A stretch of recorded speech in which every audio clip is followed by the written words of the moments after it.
Jack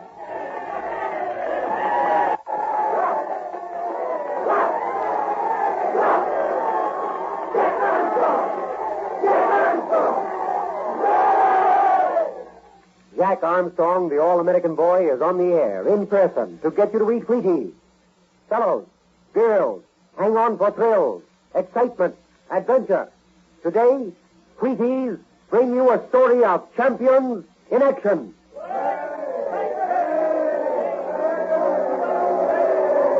Cheers! Cheers for champions! As a huge crowd of American baseball fans roar a welcome to Max Carey and Leslie Mann and 18 boys of the Wheaties All-American Amateur Baseball Champions team. And now, hang on for the big thrill I promised you. Here's Max Carey himself, in person, right in the studio with us today, to tell us about the trip to Japan that won the Amateur Baseball Championship of the world. Fellows and girls, I am proud to present Max Carey of the Amateur Baseball Congress. Hello, everybody. I'm mighty glad to be here to talk to all my friends again.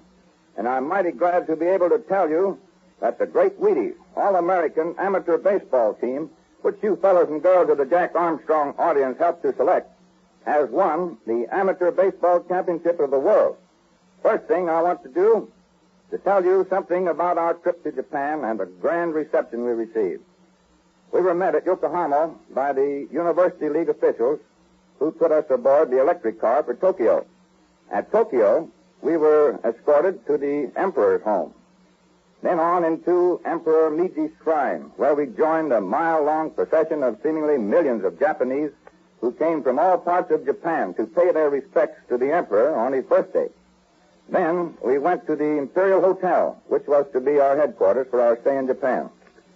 We lost the first two games we played because it seemed like the boys hadn't regained their land legs after their sea boys.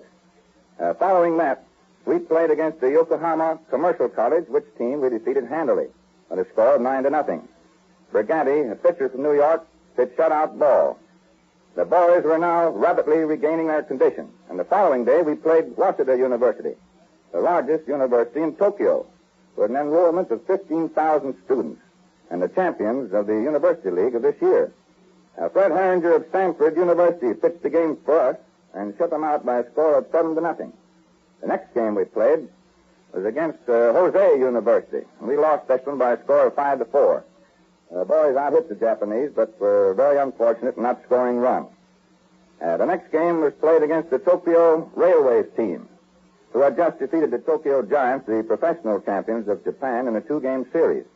The All-Americans won this game by a score of 6-4, at one time leading by a score of 6-0. With the bases full in the 9th inning, our first baseman, Ted Wickland, pulled the old hidden ball trick on them to make the last out of the game. The following day, we defeated Taiyo University by a score of 5-4. And 5 days later, we played the Tokyo City Champions, composed of former university star players. The Wheaties All-Americans defeated this club by a score of 6-0. Fred Herringer again pitched fine shutout ball. Tyrus Wagner, by the way, hit a homer with 2 men on in this game. Then, having won the Amateur Baseball Championship of the world, we boarded the good old Taiyu Maru at Yokohama, and we started back for the USA.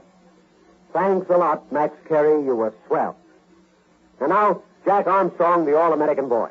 Yesterday, after the Pelican caught fire, Jack offered to take a line across the packed ice floes so that Captain Hands and his men might be rescued with a breeches buoy. Here we are on deck. Jack has just started across. Listen. Get off that line with that fucking tackle! Look alive there, you men! Watch it, Lug. Go easy. Yes, there's lots of time, Jack. I'll get there. Just keep hanging on the line. Sing out if you need help. I'll come after you. We'll be watching you all the way, Jack. We can see you playing against the fire and the Pelicans. If you get into trouble, we won't leave you out there. Okay. But don't come unless I call. On. Better not shout to him anymore. Let him give all his attention to what he's doing. He'll need to be on the alert every step of the way. And I hate to see him go where I can't help him. Seems to me he's going too fast. That's all right. He's getting along swell at the start. First night's blow is pretty solid. There'll be others far more treacherous. And the worst of it is there'll be places where we can't see him. Those big hummocks will hide him more and more as he goes along. They will, and just when we're most anxious to see him. I believe he'll pick his way so he'll keep in sight as much as he can. I hope he doesn't try. He ought to pick the best way and forget everything else. Aye, and we've still got the line to keep track of him by. If he stops pulling it out, we'll know something's happened. Aren't you paying it out a bit too fast, Captain? It's coiling up down below us on the ice. I wanted to. I aim to give him plenty of slack so as to put as little drag on him as possible. Only it doesn't get tangled up in those big hummocks. I don't see how it can, unless it's caught in a crack or something. The ice is so smooth it ought to slide easy all the way. I'll bet he hardly feels it. He'll feel it before he's through. He'll be pulling quite a weight of it by the time he's clear across. Aye, but it can't be helped. Dear, maybe we should have used the lighter one. This one's as light as we dared use, Betty. It has to be strong enough to pull 2 heavy ropes across when we get it there. Tackle, too, if the men on the Pelican need it. There'll be no time for pulling it back and forth. They'll have their own tackle. No ship would be without it. They have a fire on board, Captain. We can't tell what's been destroying. Gee, it sure is blazing up now. The worst of it seems to be in the back in the front of the ship, though.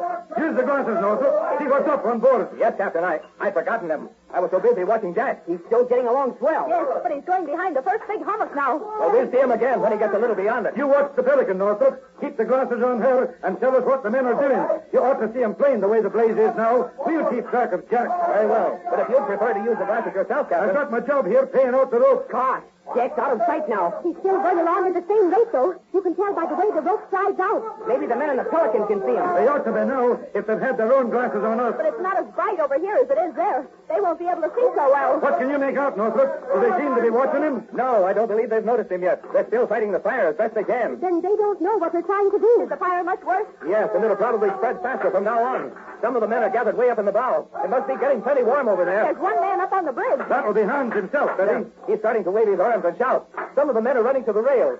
They're looking this way and pointing. They've seen Jack at last. Hands must have spotted him. Good. Oh, we're firing. For him. I'm so glad. It's about time. Now watch close, Northrop. Hans will know what we're doing. You can soon tell whether they've got tackle or not. He's shouting some kind of orders.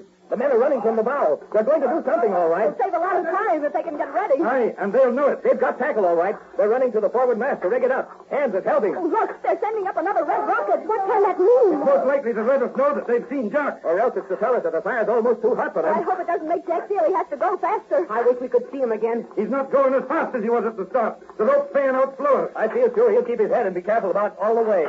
Yup, he won't forget what's at stake. Yes, but what if those men have to leave the ship before he gets to them? They don't aim to, or they wouldn't be working at the tackle. They're getting it up. I can see it clearly now. I hope Hans doesn't forget. I say. Oh, racers. Gosh, the rope stopped. Jack must be stuck. It just burst and then stopped. Aye, 6 or 8 feet shot forward all of a sudden. It's not moving now. Oh, what could have happened? He suppose he slipped and fell? That wouldn't cause so much rope to jerk forward. No, he pulled on it for some reason. It may have been to tell us he was in trouble. I'd better start after him. Captain... Not yet, Billy. He said he'd yell if he needed help. Yes, and we could hear him if he did. He's not more than 50 or 60 yards out. If we could only see him. Bring your glasses on the line with that hummock he went behind, Northrop. See if you can make out anything at all. I can't, Captain. Not a thing. The rope winds around behind it and... But wait. It seems to be moving there. Yes, it is. It jerked some more. Yup, it did. 3 or 4 more feet shot out. And there's Jack. He's moving over into full He view. is. I can see him now. So can I. Sure enough. He's looking back and waving. He moved out on purpose so we could catch sight of him. Oh, what could even matter? Has he reached a place he can't get past? I say, he's shouting something. That means I've got to go. Wait. But it's... Quiet, Billy. Listen sharp, all of you. Oh,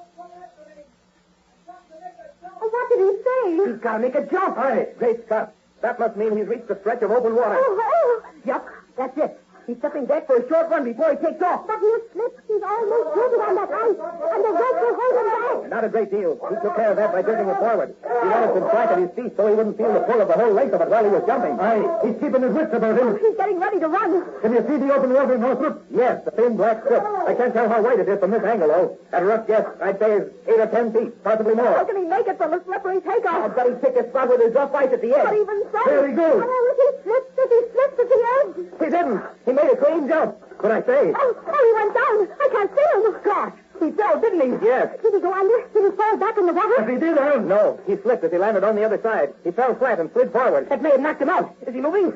Yes, he's getting up. He's on his feet again. He's all right. He's going Oh, on. my, what a relief. Gracious, I hope he doesn't have to do that again. He's more than halfway across, anyhow. Aye, and the rope's paying out steady now, and hoping the worst is over. You've seen the wisdom of letting him make the attempt, Captain. I doubt if any of your crew could have made that jump safely. You're right, Northrop. Neither you nor I could have done it. But get your glasses back on the Pelican again. See what's going on. Most of the men are crowding back to the rail to watch Jack. They've done about all they can to make ready for a breacher's boy. Captain Hands is back on the bridge with his glasses trained on Jack.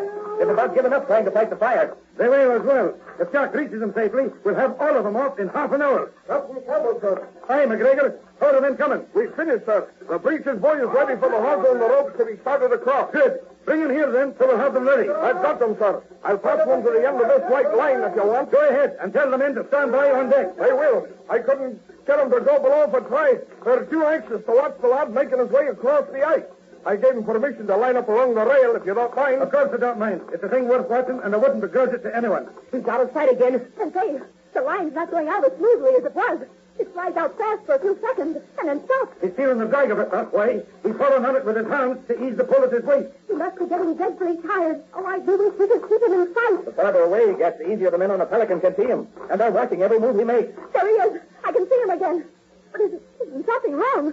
I can't make him out clearly anymore, but he seems to be bobbing up and down. Yeah. And the rope stopped moving. Get your glasses on him, Northrop. Oh, what is it? I believe he's waving again. No, he's not. He's got his arms out to keep his balance. I know what's happened. He's going across a thin sheet of ice that's loose from the rest. It's giving a little under his weight. Oh, my. Gee, will he make it, do you think? Yes, it's holding him. If he doesn't have another gap to jump across, he'll be all right. Watch him close. I will. He's steady again now. I believe he's stepped over onto firm ice. Yes, he has. Yep. There goes a strong pull on the line. That was one of those treacherous places I was worried Oh, about. my, it's one thing after another. The worst is over, Mrs. Northrop. I think you needn't worry now. But he still has quite a ways to go. Only 20 yards or so. Aye, if anything happens to him now, the men on the Pelican will go to his rescue. I don't believe he'll have any more trouble. The ice looks firm and unbroken the rest of the way. Good. Gee, then we'll soon have the breeches boy working. That we will. But say, I've never seen a breeches boy in action. But won't the cable give? I mean, the men will drag along the ice part of the way. That won't matter. We'll not pull him fast enough to hurt them any. Jack's nearly there. The men are waving and shouting to him. Captain Hands is coming down from the bridge to join them at the rail. And there goes another red rocket. I suppose they're setting it off to let us know Jack's nearly with them. Gee, don't they think we're paying any attention to him? I don't believe that's what the rocket means, Billy. Then what are they for? To warn us that the fire is spreading dangerously fast. To let us know we'll have to work the breeches boy fast when we get it started. McGregor, have you got that cable fast to the line? Hey, Captain. I've greased the knot, too, so she'll slide easy if she hits a rough spot. Jack ought to be the first one to come across. I don't believe he will. He'll figure he can come back across the ice if he has to. He's nearly there. He's nearly there. Yes, by Jove. There's no question before he'll make it now. And he's going as strong as ever. Look at the pull on that line. Boy, I knew he could do it. He's almost at the Pelican side. The men are reaching down to pull him up. Captain Hands is pushing them aside to be the first one to grab him. Hands no courage when he sees it, Bugatti. He's got him. Jack's made it. Hands is lifting him up on deck. Good for him. Boy, oh, boy! Good for the lad. Friends, give him a cheer. The lad's won his way across to the rescue. Let her ring out so he can hear it. Quick, over with the cables, McGregor. They're pulling the line taut. Over she goes, Captain. Stand by, men. There goes another red rocket. They want us to hurry. The time may be far shorter than we think.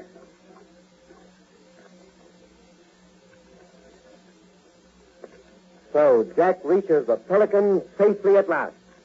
But will there be time to rescue Captain Hands and the crew? Be sure to listen in at the same time tomorrow evening to find out what happens next. Have you tried Wheaties? They're whole wheat with all of the brands. Won't you try Wheaties? For wheat is the best food of man. They're crispy, they're crunchy the whole year through. Jack Thompson never tires of them, and neither will you. So just buy Wheaties, the best breakfast food in the land. This is David Owen saying goodbye from Jack Armstrong and the makers of Wheaties. Have you tried Wheaties? They're whole wheat with all of the brands. Won't you try Wheaties? For wheat is the best food of man. They're crispy, they're crunchy the whole year through. Jack Thompson never tires of them, and neither will you. So just buy Wheaties, the best breakfast food in the land.